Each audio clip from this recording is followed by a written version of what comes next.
I'm trying to think of a funny line where I go, the bane of many third grade spelling bee contestants. Anyone know how to spell his name? Starts with a K. K-R, I think it's, I should learn that. That's good bar knowledge to be able to pull that out. Welcome to today's 7 Super Tips. I'm your host, Erik Qualman. A lot of you know me as Equalman. I couldn't be more excited for today's guest. It's Coach K, that's right, Mike Krzyzewski, the coach of Duke basketball. He's also the coach of the U.S. Olympic team. He's won 2 gold medals. He has 5 national titles. He's the winningest coach in college basketball history. And fun fact, my last game at Michigan State University, we unfortunately lost to Duke in March Madness in the second round. Grant Hill was too much to overcome. We almost upset them, but we lost to Coach K. So we do have that connection there. So without further ado, here are 7 super tips from the winningest basketball coach of all time. The very first thing is that, in order to get better, you change limits. And when you change limits, you're going to look bad and you're going to fail. And at West Point, I learned that failure was never a destination. In other words, when you are knocked back, figure out why and then change. The other thing is that you're not going to get there alone. Be on a team. Surround yourself with good people and learn how to listen. You're not going to learn with you just talking. And when you do talk, converse. Don't make excuses. Figure out the solution, and you don't have to figure it out yourself. And to me, that's what we've tried to build our program on for the 42 years now that I've been a coach. First of all, I don't yell as much as I did when I was a younger coach, but I never really yell with the national team. In LeBron's case, LeBron and I have a great relationship. Well, how do we get that? We get that from being honest from the get-go. In that particular situation, it was, look at me. We need to have eye-to-eye contact. In my younger days, or if it was someone said, what the hell are you doing? It would be a huge confrontation. And we tried, but they're not accustomed to looking at everybody all the time. And so it actually became one of our standards. There are 14 standards that our U.S. Olympic team had. It's the way you live, the way you expect other people to live. We have no rules, but we have standards. You can't wait for great things. A long time ago, President Broadhead mentioned about my mom. My mom, Emily, never went to high school. She went to 8th grade twice. I asked her, Mom, twice, what happened? She says, the teacher loved me, Mike. Just loved me. But she was wise. Before going to high school, I grew up in the inner city of Chicago. I went to Catholic school, Catholic boys' school, and you take buses, city buses.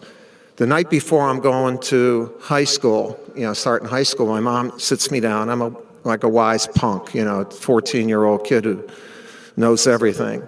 And my mom says to me, Michael, sit down. And I said, what do you want, Ma? Come on.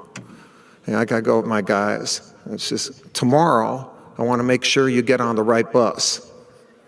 I said, come on, Ma. Deming to Armitage there. I can go Division of Grand. I know the city. And she says, Michael, that's not what I'm talking about. Tomorrow, you're going to meet new people. You're going to get on a different journey. And the bus that you drive, make sure that it's the right one. Make sure that you only let good people on it. And if you get on someone else's bus, make sure it's with someone who's good. It's really the main thing that I've done my whole life. I've sought good people. And that's why I'm at Duke for 36 years. How can you be better? How can you be better? And so, as you move forward, choose your occupation and all that, but choose people. Good people will make you better. Believe me, good people will make you better. Right here. You should love the gym. You should love the gym. Yeah, you should want to be in here a lot. What's the thing that gets you out of it? What's one of the things that gets you out of it? Tired. Tired. Okay? And when you're tired, what do you start thinking about?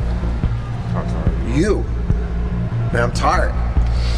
And when you're home and say, Mom, I'm tired, and you expect some sympathy or, oh, baby, you know, don't be tired. Don't be tired. My mother, God bless her, I never saw my mom sick. In other words, when I grew up, I woke up every day. My mom was there. I took it for granted. She's never tired. She never showed it. You know, be as tough as your mothers. You know, yeah, they show up all the time. There were a couple players that had to speak. Otherwise, the unit, they wouldn't conform, I don't think.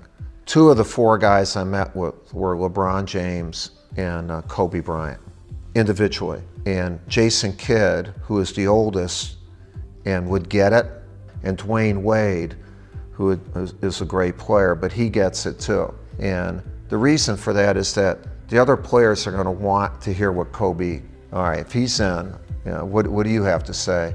And they're going to want to hear LeBron because those two are like kind of the alpha dogs. What I did in my individual meetings, a couple of them wanted to say something. I said, don't say anything right now. You know, think about it. I want it to come out. I didn't want it to be orchestrated. But then I said, if you don't want to, don't do it. But I would like for you to do it. So I was trying to create a bond there. Like, will they do something for me that they may not normally do? And in the meeting, all four of them said something, and Jason being the first one. And because he knew that he had to, as the point guard and whatever, to get it going. And then Kobe used it where he said, if we play defense and rebound, we'll kill everyone. And he knew, because he's the scoring champ, he was smart enough to let his teammates know, I'm going to be rebounding and playing deep. That was his way of doing it. And then the very last person who spoke, I didn't know if I'd get everybody, was LeBron. And he gave us really what proved to be our first standard. And that was no excuses. And we had a picture of the gold medal up all the time, so we saw our goal. And he said, I've dreamed of winning that gold medal. And I've dreamed about playing with all of you guys, what it would be to play with Carmelo and Kobe and whatever. And we're the best. And we need, become the best. And we will become the best if we don't make any excuses. So these are amazing things, really, that got this thing started. And then that became the foundation of the culture that we developed and continue to have for a 10-year period. And it produced 3 Olympic gold medals and 2 world championships. And in those 5 previous competitions before, just so people think, well, you always win, the US was 1-4. So by having no culture, just talent, we were 1-4. By developing a culture and getting everyone together, we're 5-0. We've created a culture, we all have, of excellence, of self-service, of wanting to represent your country, and building our thing on standards, like how are we going to live together. And the guys have been acceptant of that. I mean, NBA players those guys are good guys. They're top-notch professionals. You have to relate to them in the way that they deserve to be related to, in an honest, open, professional fashion, but where they also know this is bigger than them. What we're doing is bigger than any one individual, and therefore every individual is really important in order for us to be as big as we need to be to represent the United States. I just like to work hard every day, and I love what I do, and make every day like it's my first day, but with the experience of 42 years. And that I was hungry every day, and I gave everybody my best shot, and I always wanted to be a part of a team, and obviously I wanted to lead that team. And you know, what an interesting life it is to be a leader.